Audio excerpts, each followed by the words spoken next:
السلام عليكم ورحمة الله وبركاته. إن الحمد لله نحمده تعالى ونستعينه ونستغفره ونعوذ بالله من شرور أنفسنا وسيئات أعمالنا. من يهده الله فلا مضل له ومن يضلل فلا هادي له. أشهد أن لا إله إلا الله وحده لا شريك له وأشهد أن محمدا عبده ورسوله وصفيه من خلقه وخليله صلوات ربي عليه وعلى آله وأصحابه والتابعين وتابع التابعين ومن تبعهم بإحسان إلى يوم الدين. يقول الله تبارك وتعالى في القرآن الكريم: يا أيها الذين آمنوا اتقوا الله حق تقاته ولا تموتن إلا وأنتم مسلمون. يا أيها الناس اتقوا ربكم الذي خلقكم من نفس واحدة وخلق منها زوجها وبث منهما رجالا كثيرا ونساء واتقوا الله الذي تساءلون به والأرحام إن الله كان عليكم رقيبا. يا أيها الذين آمنوا اتقوا الله وقولوا قولا سديدا يصلح لكم أعمالكم ويغفر لكم ذنوبكم ومن يطع الله ورسوله فقد فاز فوزا عظيما. فإن أصدق الحديث كتاب الله وخير الهدي هدي محمد صلى الله عليه وسلم وشر الأمور محدثاتها فإن كل محدثة بدعة وكل بدعة ضلالة وكل ضلالة في النار. أعاذني الله وإياكم من النار. معاشر المسlimin, jamaah salat Id yang dirahmati Allah. Hari ini adalah hari yang agung dan mulia, hari terbaik dalam satu tahun. Yaumul Hajjil Akbari wa Yaumun Nahr, hari haji akbar dan hari menyembelih atau berkurban. Tiap kali kita melaksanakan dan merayakan hari raya Idul Adha, kita teringat dengan seorang hamba Allah yang salih, seorang Khalilur Rahman, Nabi Ibrahim alaihissalam. Umat Yahudi dan umat Nasara mengaku bahwa Nabi Ibrahim adalah bagian dari mereka. Umat Yahudi mengatakan Ibrahim adalah seorang Yahudi. Umat Nasara mengatakan Ibrahim adalah seorang Nasrani. Bagaimana mungkin Nabi Ibrahim adalah seorang Yahudi? Bagaimana mungkin Nabi Ibrahim adalah seorang Nasrani? Sedangkan agama Yahudi dan Nasara, sedangkan agama Yahudi dan Nasrani itu datang jauh setelah wafatnya Nabi Ibrahim alaihissalam. Ibrahim adalah seorang muwahhid, sedangkan umat Yahudi dan Nasara adalah musyrikun. Yang benar tentunya ma'asyiral muslimin rahimani wa rahimakumullah, bahwasanya Ibrahim adalah seorang muslim. Allah Subhanahu wa taala berfirman dalam surat Ali Imran ayat 67 sampai 68, "Ma kana Ibrahimu Yahudiyan wala Nasraniya walakin kana hanifan muslima wa ma kana minal musyrikin." Ibrahim bukanlah seorang Yahudi dan bukan pula seorang Nasrani, akan tetapi dia adalah seorang yang hanif, muslim, dan dia bukanlah termasuk orang-orang musyrik.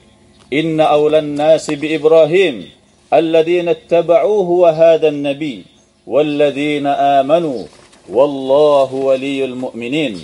Sesungguhnya orang yang paling berhak dengan Ibrahim adalah orang-orang yang mengikutinya dan nabi ini, yaitu Nabi Muhammad, dan orang-orang beriman, dan Allah adalah penolong orang-orang beriman. Allahu Akbar, Allahu Akbar, la ilaha illallah, Allahu Akbar, Allahu Akbar walillahil hamd. Jamaah salat Id yang berbahagia, rahimani wa rahimakumullah. Nabi Ibrahim adalah seorang qudwah, contoh suri tauladan yang baik. Dalam surat An-Nahl ayat 120 Allah berfirman, "Inna Ibrahima kana ummatan qanitan lillahi hanifa wa lam yakun minal musyrikin."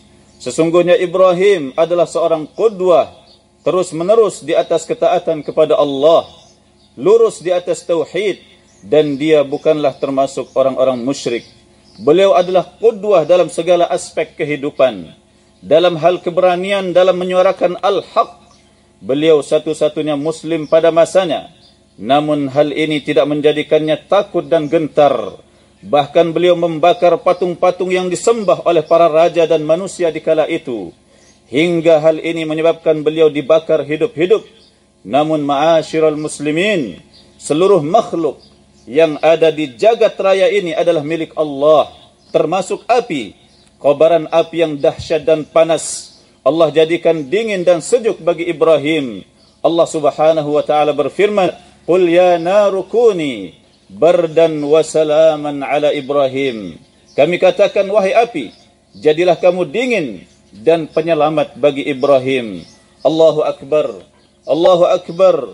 La ilaha illallah. Allahu akbar. Allahu akbar walillahil hamd. Dalam hal kasih sayang, beliau adalah seorang yang sangat penyayang terhadap manusia. Kegigihan beliau dalam mengajak manusia kepada tauhid, pemurnian ibadah kepada Allah, dan peringatan beliau terhadap bahaya kesyirikan adalah bukti kasih sayang beliau yang tinggi terhadap umat manusia. Karena tauhid adalah inti dan sebab terbesar seseorang dimasukkan ke dalam surga, dan kesyirikan adalah kezaliman dan sebab seseorang kekal di dalam neraka. Ma'asyiral muslimin rahimani wa rahimakumullah. Dalam hal mendidik anak, beliau adalah seorang ayah yang bukan hanya memenuhi kebutuhan lahiriah anak-anak dan keluarganya, namun beliau juga memperhatikan akhlak, adab dan keimanan mereka. Allah Subhanahu wa taala berfirman, "Wa biha Ibrahim banihi wa Yaqub, ya bani inna Allah astafa lakumud din, fala tamutunna illa wa antum muslimun." Dan Ibrahim mewasiatkan dengannya, yaitu dengan kalimat tauhid kepada anak-anaknya. Demikian pula Yaqub, "Wahai anak-anakku, sesungguhnya Allah telah memilih agama ini untukmu, maka janganlah kamu mati kecuali dalam keadaan muslim." Dalam hal bakti kepada orang tua, seorang anak yang sangat berbakti kepada orang tuanya, kondisi ayahnya sebagai seorang musyrik tidak menghalangi beliau untuk berlemah lembut dan berbakti kepadanya. Siang dan malam beliau mengajak sang ayah kepada iman agar dia selamat dari siksaan Allah Subhanahu wa taala. Allah mengisahkan kisah Ibrahim di dalam Al-Qur'anul Karim, surat Maryam ayat 41 sampai 47. "Wadhkur fil kitab Ibrahim innahu kana siddiqan nabiyya idh qala li abihi ya abati lima ta'budu ma la yasma' wa la yubsir wa la yughni 'anka shay'a ya abati inni qad ja'ani minal 'ilmi ma lam ya'tika fattabi'ni ahdika siratan sawiyya ya abati la ta'budi syaitan inna syaitana kana lirrahmani 'asiyya ya abati inni akhafu an yamassaka 'adabun minar rahman fatakuna lisyaitani waliya qala araghibun anta an alihati ya Ibrahim la in lam tantahi la arjumannaka wahjurni maliya qala salamun 'alaik sa'astaghfiru laka rabbi innahu kana bi hafiya." Dan ceritakanlah wahai Muhammad kisah Ibrahim di dalam kitab Al-Quran. Sesungguhnya dia seorang yang sangat mencintai kebenaran dan seorang nabi. Ingatlah ketika dia Ibrahim berkata kepada ayahnya, "Wahai ayahku, mengapa engkau menyembah sesuatu yang tidak mendengar, tidak melihat, dan tidak dapat menolongmu sedikit pun? Wahai ayahku, sungguh telah sampai kepadaku sebagian ilmu yang tidak diberikan kepadamu. maka ikutilah aku. Niscaya aku akan menunjukkan kepadamu jalan yang lurus. Wahai ayahku, janganlah engkau menyembah syaitan. Sungguh setan itu durhaka kepada Tuhan yang Maha Pengasih. Wahai ayahku, aku sungguh khawatir engkau ditimpa azab dari Tuhan yang Maha Pengasih, sehingga engkau menjadi teman bagi syaitan. Ayahnya berkata, apakah engkau benci terhadap Tuhan-Tuhanku, wahai Ibrahim? Kalau engkau tidak berhenti, pasti aku akan merajammu, maka tinggalkanlah aku untuk waktu yang lama. Ibrahim berkata, semoga keselamatan dilimpahkan kepadamu. Aku akan memohonkan ampunan bagimu kepada Tuhanku. Sesungguhnya dia sangat baik kepadaku. Subhanallah. La ilaha illallah. Sopan santun dan bakti yang begitu tinggi dari Nabi Ibrahim kepada ayahnya. Kesungguhan dan keinginan yang tiada tara untuk keselamatan sang ayah dari neraka Allah. Bahkan keinginan Ibrahim berlanjut di hari kiamat. Ibrahim berkata kepada Allah Subhanahu wa taala, "Alam ta'hadni alla tuhzinuni yaumal qiyamah? Alam ta'hadni alla tukhzini yaumal qiyamah? Wa ayyu khizyin akhza min abil ab'ad?" Wahai Rabbku, bukankah engkau telah menjanjikan kepadaku bahawa engkau tidak akan menghinakanku di hari kiamat? Dan adakah kehinaan yang lebih hina dari seorang ayah yang jauh?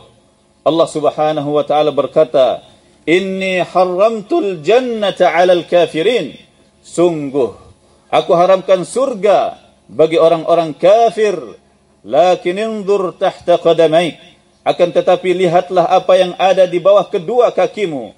Ternyata yang ada di bawah kedua kaki Nabi Ibrahim alaihi salam adalah seekor anjing. Allah Subhanahu wa taala merubah bapa Nabi Ibrahim alaihi salam disebabkan kekufuran dan kesyirikannya menjadi seekor anjing dan kemudian dilemparkan ke dalam neraka. Allah Subhanahu wa taala menjadikannya seekor anjing agar Nabi Ibrahim alaihi salam tidak terlalu sedih dan terpukul karena yang beliau lihat dilempar dan disiksa di dalam neraka adalah seekor anjing, bukan ayahnya yang tercinta. Allahu Akbar, Allahu Akbar, la ilaha illallah, Allahu Akbar walillahil hamd. Dalam hal ketaatan, pengorbanan dan kesabaran di dalam menghadapi ujian, beliau adalah seorang yang sangat taat, penuh pengorbanan dan kesabaran. Beliau rela meninggalkan anak dan istri tercinta di satu negeri yang kering tandus tanpa kehidupan demi mentaati Allah Rabbul Izzati wal Jalal. Selama 86 tahun beliau dan istri mengidamkan seorang anak. Setelah dikaruniai seorang anak, Allah Subhanahu wa taala memerintahkan kepadanya untuk menyembelihnya. Allahu Akbar, la ilaha illallah, wala hawla wala quwwata illa billah. Adakah ujian yang lebih besar dari ujian ini, ma'asyiral muslimin? Adakah ujian yang lebih dahsyat daripada ujian ini, ma'asyiral muslimin? Ujian seorang bapa diperintahkan menyembelih seorang anak. Wala hawla wala quwwata illa billah. Allah Subhanahu wa taala mengisahkan kisah Ibrahim dan anaknya di dalam Al-Quranul Karim. Falamma balagha ma'ahu as-sa'i qala ya bunayya inni ara fil manami anni adbahuka fanzur madza tara. Maka ketika anak itu, yaitu Ismail, sampai pada umur sa'yu, yaitu umur remaja, yang dimana pada umur ini seorang anak sudah bisa melakukan dan mampu melakukan apa yang dilakukan oleh seorang ayah, Ibrahim berkata, "Wahai anakku, sesungguhnya aku bermimpi bahwa aku menyembelihmu, maka pikirkanlah bagaimana pendapatmu." Maka dia Ismail menjawab, "Wahai ayahku, lakukanlah apa yang diperintahkan Allah kepadamu. InsyaAllah engkau akan mendapatiku termasuk orang yang sabar." Maka ketika keduanya telah berserah diri dan dia Ibrahim membaringkan anaknya atas pelipisnya untuk melaksanakan perintah Allah Subhanahu wa taala, dan kami pun memanggilnya, "Wahai Ibrahim, sungguh engkau telah membenarkan mimpi itu. Sungguh demikian kami memberi balasan kepada orang-orang yang berbuat baik. Sesungguhnya ini benar-benar ujian yang nyata, dan kami tebus anak itu dengan seekor sembelihan yang besar. Allahu Akbar, Allahu Akbar, la ilaha illallah, Allahu Akbar, walillahil hamd. Ma'asyiral muslimin, jamaah salat Id yang berbahagia, banyak hikmah dan pelajaran penting yang tertuang di dalam Al-Quranul Karim tentang keteladanan Nabi Ibrahim. Namun tentu waktu yang singkat ini tidaklah cukup untuk menyebutkan seluruhnya. Semoga apa yang telah kami sebutkan bisa mewakili dan menjadi motivator kita dalam meneladaninya untuk menjadi seorang muslim yang bertakwa dan beramal saleh. Ya Allah, jadikanlah kami dan keturunan kami hamba-hambamu yang taat kepadamu. Ya Allah, jadikanlah kami dan keturunan kami hamba-hambamu yang munibin, taibin, mustaghfirin. Ya Allah, terimalah kurban-kurban kami dan kurban-kurban setiap muslim yang berkurban. Allahumma a'izzal islam wal muslimin wa adhilla syirka wal musyrikin wa dammir a'da'ad din waj'al hadzal balada amina mutma'inna wa sa'ira biladil muslimin. Allahumma aslih a'immatana wa wulata umurina waj'al wilayatana fi man khafaka wattaqak birahmatika ya arhamar rahimin. Allahumma ja'alna hudatan muhtadin ghayra dhallin wala mudillin. Allahumma inna nas'aluka al-jannata wa na'udzu bika minan nar. Allahumma ihfazna bil islam qa'imin واحفظنا بالإسلام قاعدين واحفظنا بالإسلام راقدين واحفظنا بالإسلام راقدين. ربنا آتنا في الدنيا حسنة وفي الآخرة حسنة وقنا عذاب النار. وصلى الله على نبينا محمد وبارك وسلم وآخر دعوانا أن الحمد لله رب العالمين. والسلام عليكم ورحمة الله وبركاته.